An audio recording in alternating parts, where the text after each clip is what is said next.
The House of the Unholy, the tale of András Pándy.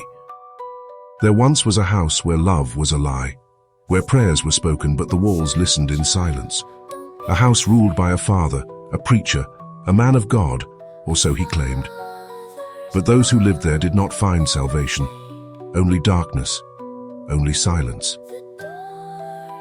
His name was András Pándy, but the world would come to call him something else, Father Bluebeard. A man who built his house not on faith but on blood. He preached to the world of righteousness, of virtue, of obedience. But within his home there was no God, only his law, his hands, his hunger. He ruled over his wives, his daughters, and his sons like a king over a broken kingdom.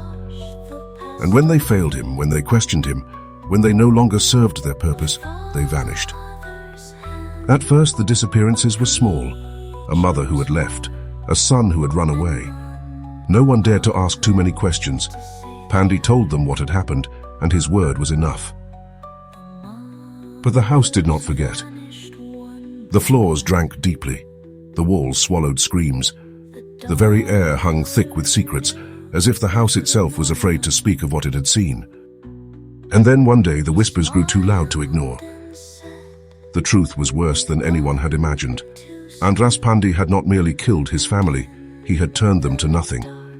Their flesh dissolved in acid, their bones discarded like broken things. Not even graves remained, only empty spaces where love had once lived. But monsters are never content to act alone. No, he had an accomplice, his own daughter, drawn into the darkness, carrying out his will with hands as stained as his own. Together, they believed themselves untouchable, gods in a house of the forsaken. But even the wicked grow careless. The lies unraveled. The world turned its gaze upon the house, and the sins of Father Bluebeard were dragged into the light. When they confronted him, he did not flinch. He did not confess, he merely smiled. "God will judge me," he said. But the judges of men did not wait for heaven.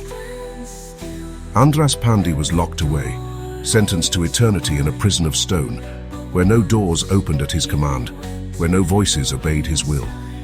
He died there, forgotten by the living, but accompanied by the ghosts of the lives he stole. And yet, some say the house still stands, that even empty it is not silent, that at night when the wind moves through its broken halls you can hear something else, a voice low and soft, calling out for the one who never returned. A father, a preacher, the Bluebeard ghost, still waiting for his one true companion, his daughter, to come home. Join our family and become an Untold today. Like, subscribe, and follow for more dark fables untold.